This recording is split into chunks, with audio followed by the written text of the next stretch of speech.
Yep, I know. I was giving everybody a second. What's up, everybody? Welcome into our live post-game reaction show presented by PepperTree Steaks and Wine. And look, I'm having a Conecuh burger from PepperTree Steaks and Wine right now. Compliments of your parents, by the way. I went and picked them up yesterday. So well, they're good. They're good. And so I'm halfway done. I felt like we needed to go ahead and jump on here because last week it was like midnight or whatever when we started, and we're getting a little bit better. It's 10:50, so not terrible. So and we're not in the car in the middle of nowhere. Yeah, we're not in the car in the middle of nowhere. So yeah, we're glad to be here with you. All right, Faith, big win for Auburn tonight, 42-3. Learned something. That's the defense. First of all, we'll start with them. Gave up 63 total. I thought that was an error when they gave us the stats. 63 total yards. You and I and Jason were talking about it before Coach Freeze came in the press room.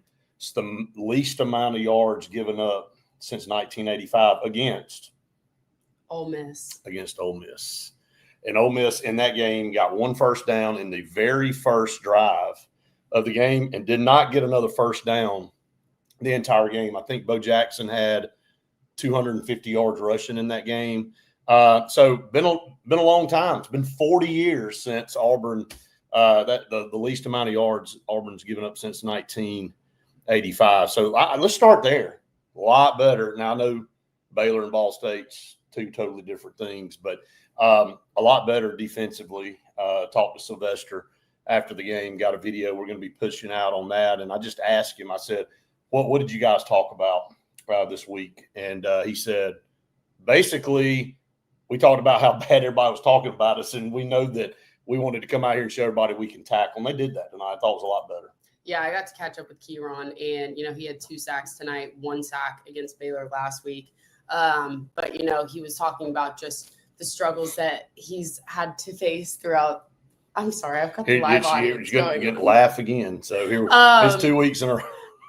No, but I mean, he's talked about the adversity that he's faced throughout the last week, and in the off season, and that right. He still has a lot to overcome. But he's definitely impressed with the way he performed tonight and the rest of the defense. Hugh Freeze was talking about last week that the defense looked pretty gassed. Yes, and they looked better tonight, like you said. They were playing against Ball State. So, but I think different. You and I talked about on the podcast this week. It's really not about your opponent. It's about your intensity and about what you got to do to execute. And look, I thought up front, when you look at leading tackles, Sylvester had 6 unassisted. What about Xavier Atkins? Coach Freeze laughed about that. He said, well, he's in there TikToking it up right now. He said, I think he got me in a couple of them, but he said really his energy level was phenomenal tonight. And that was another thing that we wanted to look at is linebacker play. The defensive front, I thought last week against Baylor did a pretty good job against a veteran offensive front for Baylor. We were concerned about the linebackers in pass coverage. And then we saw Sawyer Robertson today, again, go on the road at SMU and get a win. Yeah. He's a really good quarterback. I think he's one of the top quarterbacks in the country, the numbers that he's able to put up. So, obviously, we had a very tall test against Baylor first week on the road. So we learned some things, and we were able to get out of there with a win and then go back and look at the film.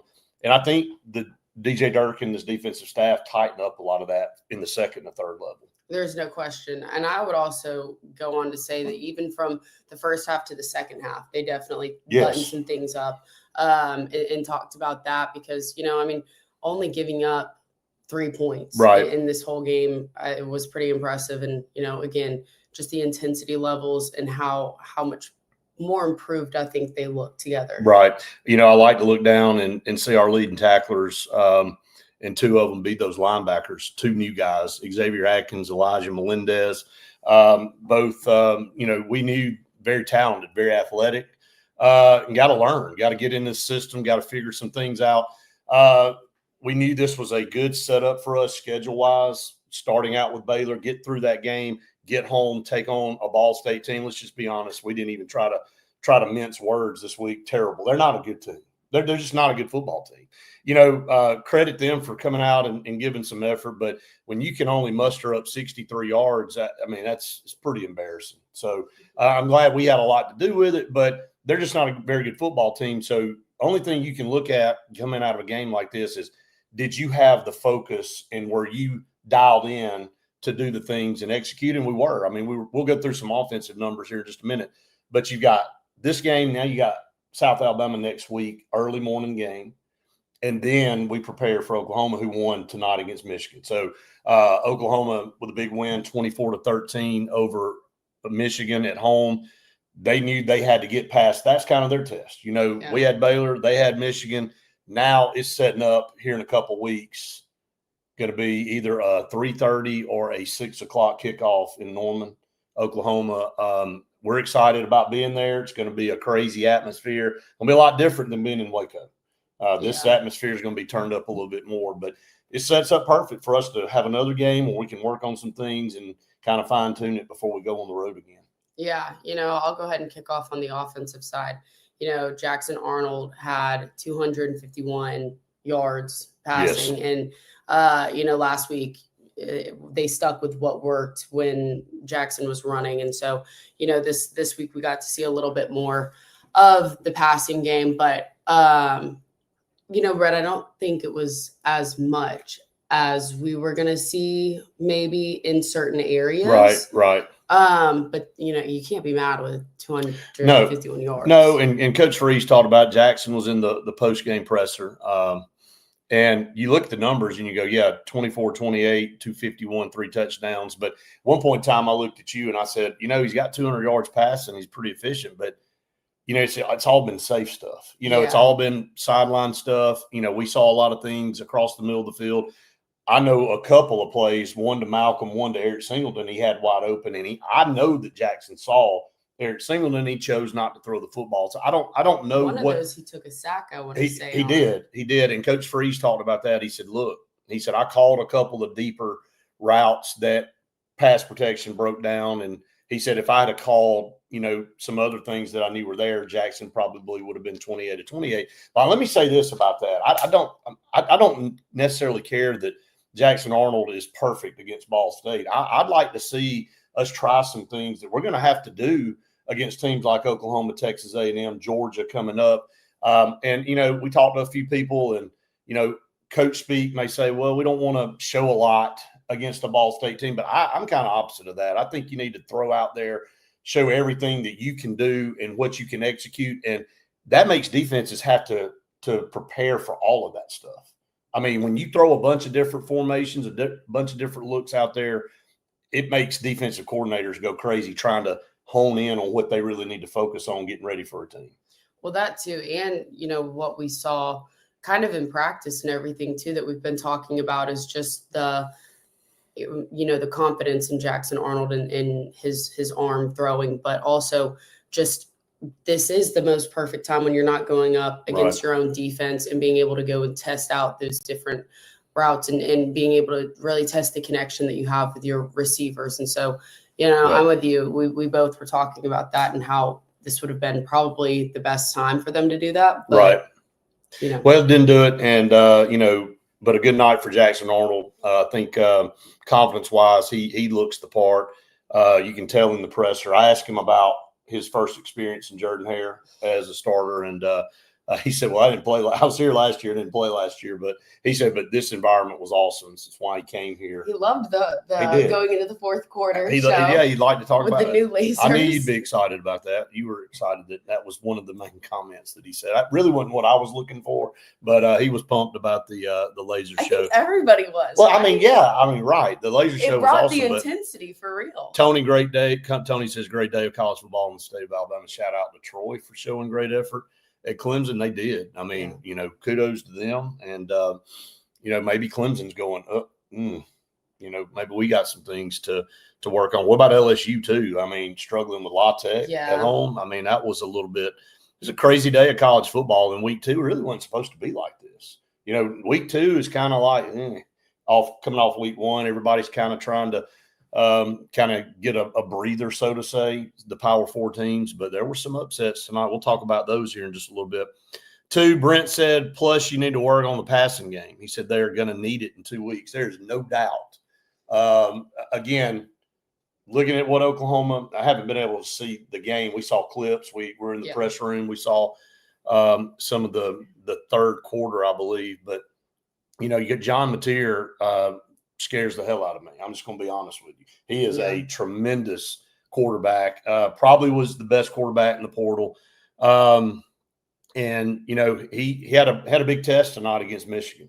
Michigan is a very physical defense, and they pride themselves on that. And he handled the test. It was one of those gridded out type games, and he was able to pass that test. So, yeah, we're going to have to move the football. We're not going to be able to just hand it off to Jeremiah Cobb, and we're not going to be able to hand it off to Damari Alston, who didn't play tonight, obviously. And we'll talk about Jeremiah here in just a little bit, but kind of fast forward into that Oklahoma game, we're going to have to be more versatile. There's no question. Yeah, while we're talking about the passing game, Deuce went 2 for 5 with 20 yards in the air.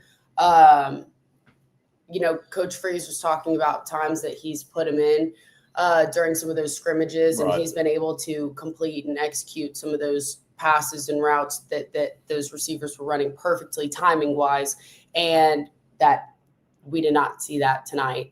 But hopefully that was maybe just, he said, some miscommunication between them, and some of the receivers were really just either off or whatnot. I don't really know, but that's also something that I've at least have been saying for the past whatever, that Deuce throws a really pretty ball, and it's always on target, and we didn't really see too much of that at all today. Just again, a lot of sideline stuff from him, and again, it may be intentional by this offensive staff. They're like, look, we're not going to show anything against Ball State. And look, I get that side too. So that's why they get paid what they get paid to coach, and I don't. So Justin said really worried about longer field goals. Did Towns kick the ground tonight in that? Because I know that, like, Jason came over and talked to us. He said he thinks he almost missed the ball. And that's what it was. Yeah, and then I guess he drove his foot in the ground. And that's kind of why he was limping off. So Coach Freeze went to kind of address a little bit of that, and he was like, he didn't really go into detail. Yeah, he was like, we don't really know anything quite yet. Right.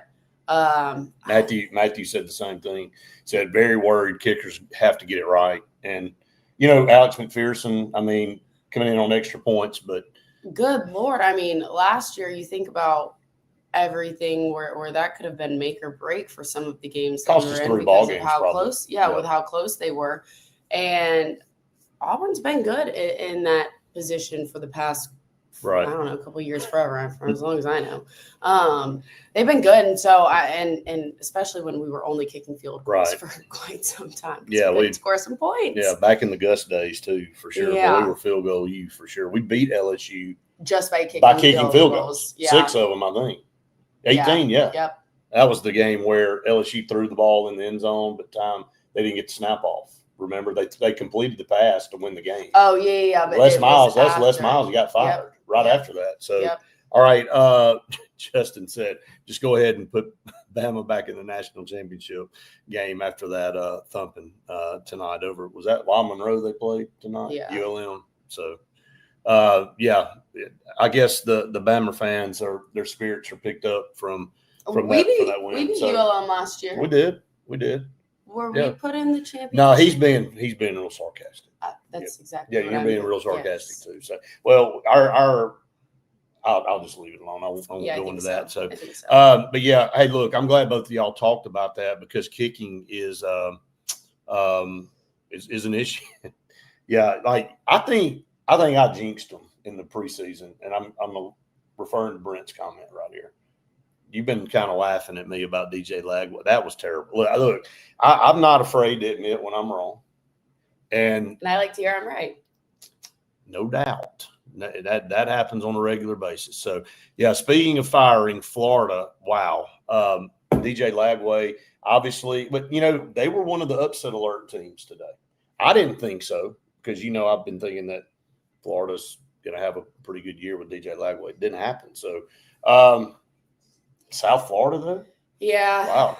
I wish we were able to watch more of that, but, we've been busy. Sorry. Yeah, we have. But, we'll get back to Auburn. So, Jeremiah Cobb with 121 rushing yards, 0 loss. what a night for him without Damari Alston in there. You know, Coach Freeze was talking about this might be his breakout year. I think he said that earlier in camp or something. And, you know, there's no question about that. I was going to ask that question. Rosie beat me to it in the presser. But, you know, I was going to say that. I was going to tell Coach Freeze, kind of set him up on that and say, look, you said you expected Jeremiah Cobb to have a breakout year. And I was going to kind of allude to no Damari Alston tonight. Jeremiah Cobb handled the responsibility of being the lead back, had 2 touchdowns, had a good 46-yard run for that touchdown on one of those. And Clinton, it was nice meeting you too. We really appreciate it. Thank you for coming up and what you gave us. I'm so sorry. We were in such a rush. That's always in a rush. And getting turned around. I wish we were able to speak with you a little bit more. But Clinton, appreciate what you did and what you gave us. And that means a lot. So, I love meeting all you guys out there. Faith and I, when you guys come up and speak to us, and you know, if we kind of look stunned sometimes, we're just come up and introduce yourself. And, I know. I thought I was one of Brett's friends. I was like, oh, yeah, but we are now. So it was nice to meet you, Clinton. But going back to Jeremiah Cobb, what about Darrell Robinson? Pretty efficient, 2 carries, got a touchdown. On 1 carry. Omar, only 4 touches there for Omar, but still overall, just a good night on the ground, and 495 total yards on 67 plays, 271 of that coming in the air, and then on the ground 224. So can't get much more balance than that for sure. Yeah, no question about it. I mean, their running game looks really good. Just from the start last week and into this week, and knowing that you've got 3 guys behind Damari Alston that you're looking at that can run the ball is. There was a stretch in this game where I don't know that I've remembered 3 worse calls. And I know that we get into that and start talking about officials and all, but it literally became comical. Well, it took about 15 minutes in total for those calls. Well, so it started with the delay game. All right, so the play was over. They go back. We get a delay game. Then they review the play before because technically it wasn't a play, and we didn't snap the football. So they go back and determine that was a fumble. And then there was a potential targeting review. It was like they were trying to find something. And so, I think that was the loudest the stadium got. It was kind of it was a great environment. Don't get me wrong, but there was you're not going to get a lot of energy when you're just beating a team down like that. But that's when it really kind of got loud in there because people were, for lack of better words, just pissed off and tired of them stopping play every 2 seconds and then going over and looking at the reviews. Like, I like review to an extent, but when it takes away from the game, and you sit there and have to stare at a monitor for like 5 or 6 or 7 minutes. Come on, dude, make a decision and move on. But it fired our defense up. I thought they, it got under their skin a little bit, held Ball State to a field goal there. So 5 first downs, actually 6, yes. 6 first downs. Kirby, you're right. It was horrible all night long. I'm not a big fan of that head official. Anyway, I got I showed you a couple of the memes and some of the guys that sent some text to me on that guy. But there's nothing we can do about it. No, it's not. So, again, though, you're going to have games where the calls don't go your way, and you got to kind of play through. But Coach Freeze, I think, on that last one, let it be known that it was a little bit ridiculous at that point. What else stood out to you in this game? We were 100% in the red zone. Love it. That was really great because that's not been very consistent. 2 weeks in a row that we've really been efficient in the red zone. Right. So they went 2 for 2 in the red zone, which, especially comparing that to last year. Right. What about spreading the ball around with our receivers?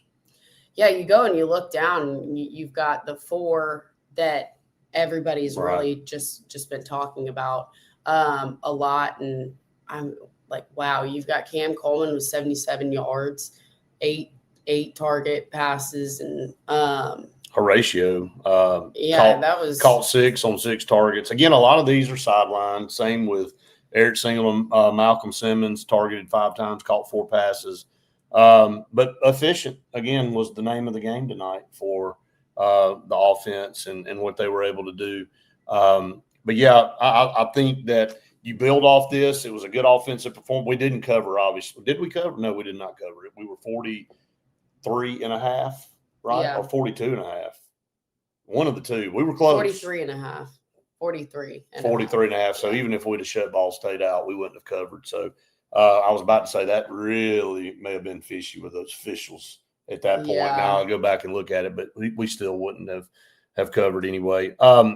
Look, crazy time of possession. We scored on some big plays, had the ball just under 30 minutes. Ball State had it just over 30 minutes. Obviously, it didn't matter there. Here's something that really stands out. 1 of 14 on third downs. Yeah, one of 14 is crazy. Auburn was 6 of 11. Right. So better, but definitely not great. Right. I'm trying to look at some other things that maybe stand out in the stat sheet, but I mean, really that's it as far as is concerned. That's exactly it. All right, Ed said tried the drop back passing game, looked ugly, but I'm sure Arnold was told not to run tonight. And he was. I think he had one design. Mm-hmm. Is that what Coach Free said? That's what he said, and then he said all the other times that was Jackson doing what Jackson does. Right.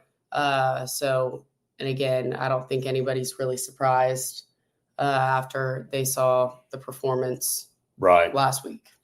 What were y'all impressed with? What were you concerned? We've already had several people talk about the kicking game. There are a lot of people tuning in now. And Coach Free said it. He said there's some things. He said obviously we come in here and complain about, but he wanted to really highlight the superlatives and the things that went well, and rightfully so. I mean, they're going to go back into the film room and look at some things that they've got to get better at. And again, Ed said you got to field these short punts.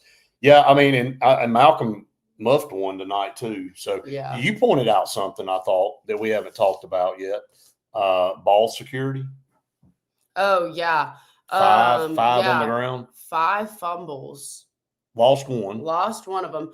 But that's the same thing that we were talking about last week, I think. So because, just going down and holding on and taking care of the ball, I want to see the exact numbers of who fumbled it. But when you pointed that out to me, it's not you're good that, okay, we only lost one, but 5 times. Because how many times did they lose yardage on? Well, the thing is they're not always going to bounce back in your arms. Right. They're not when you lose control of the football. The thing bounces crazy, and they're not always going to come back to you. A lot of those tonight bounce right back up in the players' hands. But that happened with Deuce. Ball security is massive. In a game like Oklahoma, Texas A&M, Georgia, some of those games, that ball could bounce the other direction and cost you a drive where you're trying to win the game or whatever. Kirby said he's proud to see the speed and the jet sweep back in play. You're going to see an offense that adds a little bit more every week, probably. Yeah, they were talking about last week that the biggest difference you're going to see is from the first week to the second week. Of course.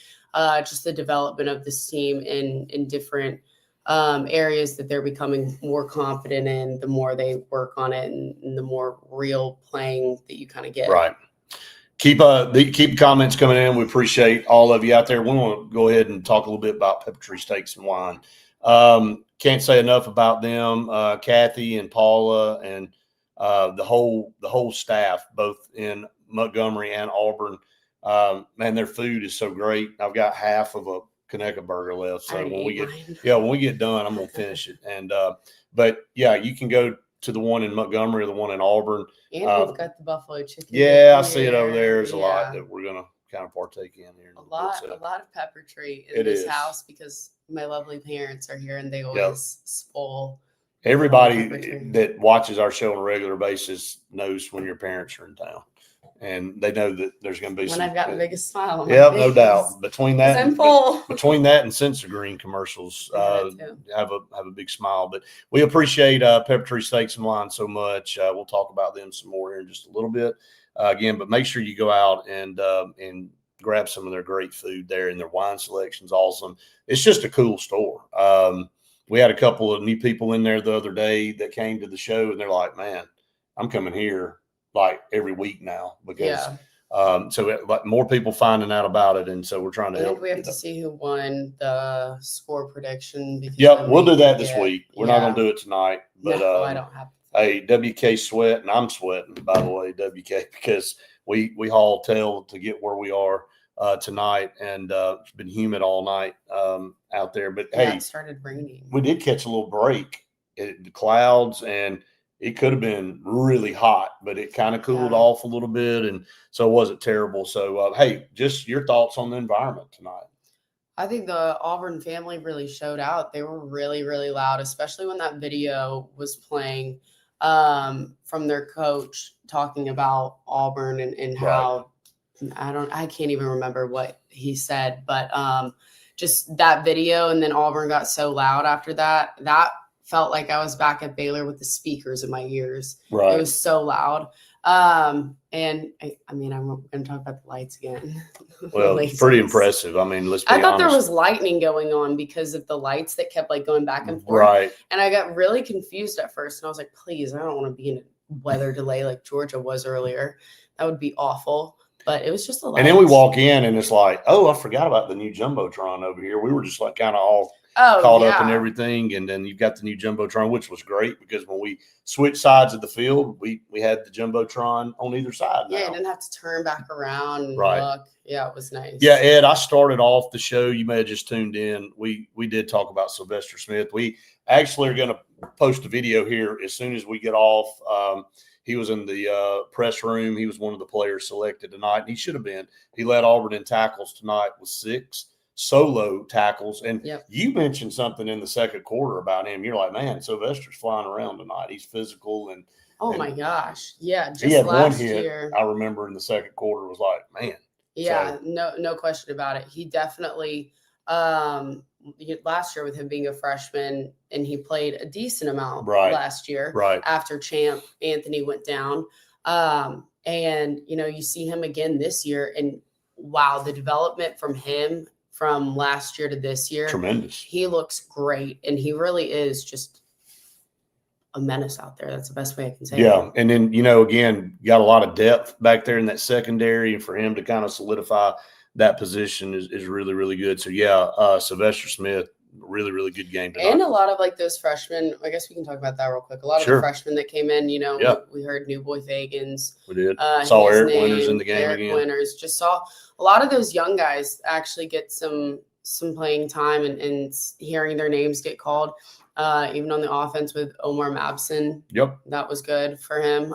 We talked about that earlier. But, and Sam Turner, right? Yes. He was in there. That was one of the passes that Deuce did not didn't connect. With him well. But, again, that's just the way that it goes. So got some more comments, Faith. I'll let you read some of them. Nice win. The new Nike uniforms look great. They do? Yeah. I mean, they're not much different, really. They're not. They're not much different. Kirby said Omar Mabson. I mean, got him in there. Omar Mabson the second. 4 carries, 25 yards. So, again, getting in the game, just getting some time. Thought we might see if we'd have gotten up a little bit bigger earlier, we could have seen 3 quarterbacks in the game. Might have seen Ashton a little bit. But by the time Deuce came in, I think, what did he have, 2 series? Yeah. And that was it. So there really wasn't time to get another one in there. So we can also talk about the recruits that were here. I'm going to let you talk about them because, you're bringing it up. So, a lot of them. We got to see the Benjamin Russell guys. Yeah, that was nice. There were 6 of them. Yeah. Yes. Kingston Prier, BJ Bedgood. Charzell Davis. Yeah, Elijah Johnson. Yeah. So we're going to post a picture of that too. we got a lot of stuff to post that we've got coming up. Jaquez Wilkes was here. Jaquez Wilkes. We didn't get to see him, but no. And then Falzone. Peyton Falzone. Yep. Saw him briefly. He was there. So it was his first visit to Auburn? Yeah, committed to Auburn several months ago. He visited. Flipped his commitment from home state, Penn State, to Auburn. And look, man, he had an Auburn. He looked really excited to be there. Oh, he did. He did. Ken Austin was there, a couple other coaches there talking to him, and it looked like his dad. And but it was littered with recruits on the sideline. So there's just people everywhere. And so we're going to talk more about those this week and who we saw and who we talked to on our podcast. But I thought, with that new environment, we had the basketball team standing behind us during between the third and fourth. I was just sitting there trying to take some videos, and all of a sudden I feel just people all behind me, and then I turn around and it's all basketball Bruce guys. Pearl and the whole team. Just so their legs right behind me because I was sitting on the ground, and I was like, "Oh, there we are." So okay. And so they got honored tonight. Recognized. They got recognized tonight, and Dylan Cardwell with the honorary mic. Man, I think he killed it. Dylan Cardwell's a natural at that. He always kills it. I mean, he's not shy whatsoever. So that was good to see. Again, for first game, you knew it was going to be full. But again, a lot of times people will choose to opt out on a game like Ball State, but they didn't deny it. And of course, night games are phenomenal. And Coach Freeze said that in the press conference. He opened up and he said, "We get 7 of these opportunities, and we have to make every one of them count." You got to win your home games. Your home games are if you're going to compete for a championship, home games pretty much have to be automatic. Yeah. And I know you got some tough ones. I mean, we got Georgia and we got Alabama, but you got to win those home games because it's tough to go on the road against whoever it is. South Alabama nearly came back on Tulane, lost 33-31. Hey, look, South Alabama beat Nebraska a couple of years ago, I believe. They can cause problems. Yeah, we don't need to sleep on them, especially them being the homecoming game. Right. But bright and early, 11:45 kickoff, isn't it? It is, and that one probably will be hot. With no doubt, it will be hot. So let's talk about. And again, keep your comments coming in. If you want to talk about anything else in this game tonight, we'll talk about it. Hey, look, were we pulling for Baylor today? I was. Baylor defeated SMU. It was crazy. They won that game in double overtime. We knew Sawyer Robertson was a good quarterback. We saw him up close and personal last week. 34 of 50, 440 yards and 4 touchdowns on the road against a team that went to the playoffs last year. He's an NFL quarterback, without a doubt. And Auburn shut him down. Yeah, well, we didn't totally shut him down, but we held him well in check, below their average. They averaged 31 points a game, and we held them under that. Now, their defense is terrible. They can't stop anybody. This is the problem Dave Aranda has had for a couple of years, and went out to get some. I don't know what he got in the portal, but it didn't work. No. So he went and found some guys that nobody wanted, I think. So, but they end up in a shootout win against SMU. And here's the key thing for Baylor: until they get to Houston now, they might not lose. Yeah. And they may not lose that Houston game. So, this is a team that could run the table for Baylor and be sitting there looking at a playoff berth. Now, again, teams that don't play defense the way they do could any time have a night where things can get out of hand and they could lose a shootout. But Baylor had 160 yards rushing. He said that was the difference. All right, Charles said 2 good wins, and it looks like the team is continuing to find themselves. Be interested to see how different dynamic this team is at the end of the season as they continue to gain confidence. So, no doubt. Definitely like that. All right. Anything else that stood out to you today on scores? Clemson over Troy 27-16. Yeah, that was crazy. What, going into halftime? Yep. Wasn't it like 13 to? Yeah, Clemson. I mean, Troy was leading. Yeah. So, and then Troy had a horrible first 5 minutes of the second half and let them back in the game. And Ole Miss, Kentucky. Oh my gosh, I cannot believe Ole Miss almost lost a second time. Are you being a little bit exaggerating on this analysis? Yeah, I'm trying to make sure somebody hears it. Yeah. But at least they won this year. Hey, they broke the whatever the hex Kentucky had on Ole Miss. They broke it. Lane Kiffin. Did Lane really apologize to the bettors after the game? I heard he did. I mean, he said, "I'm sorry that." Did he? That's what I thought he did. He just said no. No, he did apologize. Yes, he did. He apologized to them. Like, is that the most Lane Kiffin thing ever? Dude, like he's talking about winning on the road. Yeah, Ed, I'm about to get to this next one here, but yeah, that's typical Lane Kiffin, man. To first thing that comes out of your mouth really is like, "Hey guys, all of you that bet, I'm sorry, we didn't do our job tonight." How about Mississippi State over Arizona? Tony said, "Yeah, I mean today was crazy. Arizona State was on the upset alert. I saw earlier in the day, and I'm thinking, no, I don't see it." And dang, Mississippi State stepped up. I asked Brett if Mississippi State's on the come up. He said no. No, they're not. Don't get real excited. Ed, yes, South Florida over Florida, 18. I can't believe Billy Napier made it out of the swamp. Oh my gosh. I'm just so glad that you said I'm right. Did I actually say that? Yeah, it's on here. Oh, okay. Yeah. I'm sorry.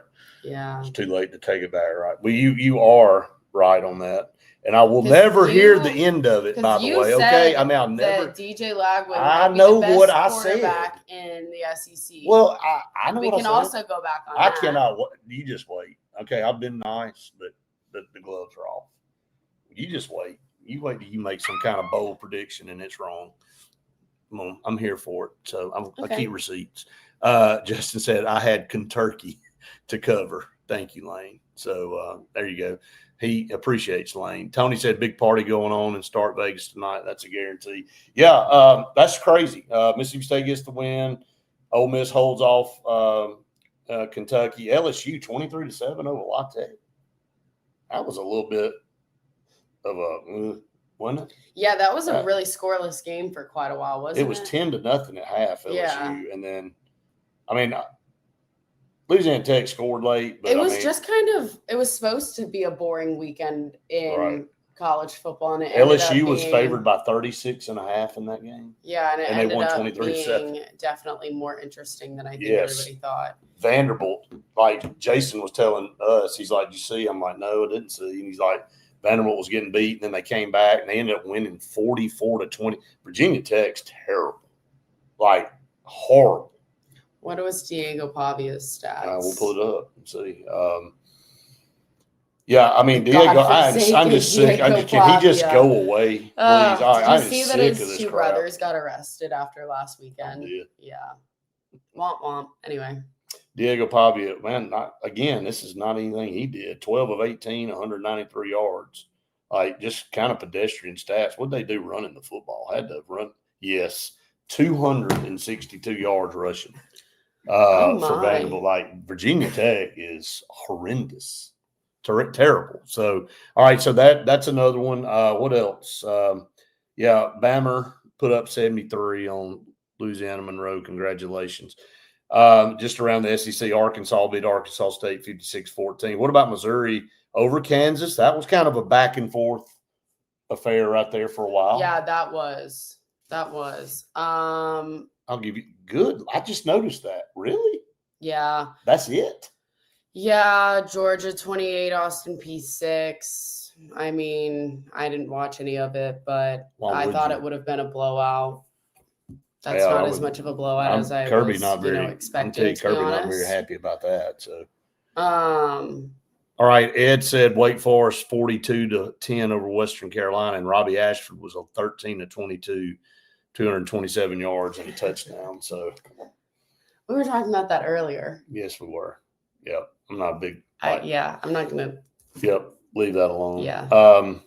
Let's see.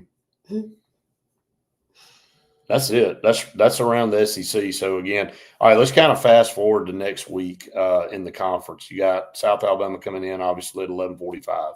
Here, Oklahoma will take on the Temple Owls. Why are they traveling to Temple? Where is Temple? Where is Temple? Is it in Texas? No. Oh. No, no. No? Somebody tell me where Temple is. I think is it in Illinois? It's not in Illinois, is it? Mom, I think you're wrong. No, it's not in Tennessee. Philly. Okay, so it's in Philadelphia. All right, so I was close. I knew it was somewhere up north. So it's in Philadelphia. So they go to Philadelphia. Wisconsin at Alabama. Georgia at Tennessee. All right, see, that's where we're getting into the interesting times. Hey, Georgia's a 7-point favorite in that game. Better figure out a way to score more than what they did against Austin Peay. So I was going to say Arkansas, Ole Miss, not going to be both 2-0. Florida goes to LSU. Oh my gosh, Lord! 6:30 on ABC. LSU's a 6.5-point favorite in that game. Well, we'll be done by then. We will be. And what about Texas A&M going to Notre Dame? Yeah. That could be something interesting. Vanderbilt going to South Carolina could be interesting. Very interesting. Georgia, Tennessee is college game day site. Alcorn State goes to Mississippi State. They're going to be 3-0. Mississippi State's going to be 3-0. Did they win 3 games last year? Or is that maybe 3 or 4? So, they won 2 last year? 3 last year. Yeah, that's 3. what I thought. Texas has UTEP. Texas is a team that hasn't looked very good to me. They won 5? Oh. I thought got the peanut gallery. Gotta get some information, man. Gotta have some help. Well, when we're talking about the state of Mississippi, I have the encyclopedia over there. All the knowledge that you need right over here. So that's around the SEC coming up next week. So exciting, some really exciting games. Like you said, we'll be out of the way by mid-afternoon, and then Georgia, Tennessee will kick off at 2:30.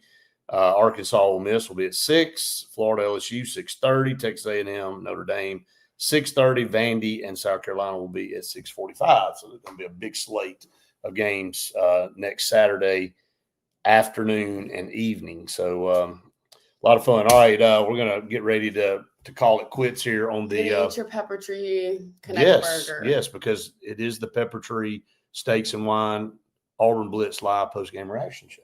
Amen. And we appreciate all of you out there. A lot of people watching out there tonight. A lot of you commenting. Again, next week we will let you know who won the prediction between. Okay, so we made Jeremiah Cobb the tiebreaker. 120. He had a good night. 121 I feel like yards. somebody had 121 or had like 120. But it only comes into play if somebody has the same score. So yeah. But still, though, it'll be interesting to go back and see what everybody predicted him to have. So I have it all written down somewhere. You do on like 3 notebook pages. 2. So okay, Brent, we appreciate it. Yeah, we love it. So glad to come to you. And actually, we'll be coming to people a little bit earlier next week. Thank goodness. Yeah, because we're gonna have it'll be mid-afternoon. It won't be crack of dawn. Won't be almost midnight like it is now again. So all right, PepperTree Steaks and Wine. Go check them out on West Glen in Auburn.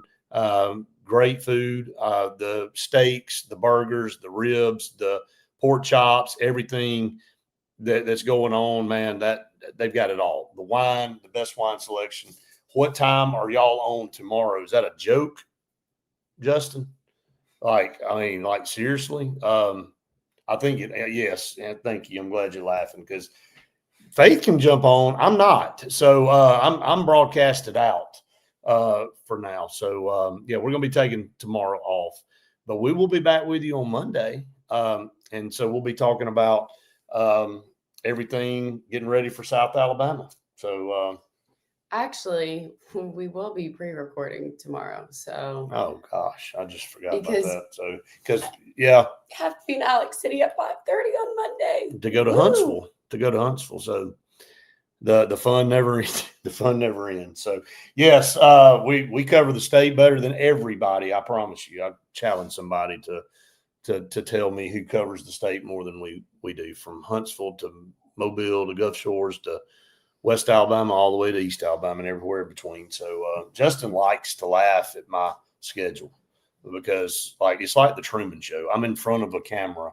like almost all the time. So but anyway, we're about to sign off. Again, appreciate all of you so much out there for watching each and every day. If you have not subscribed to our YouTube channel, please do so.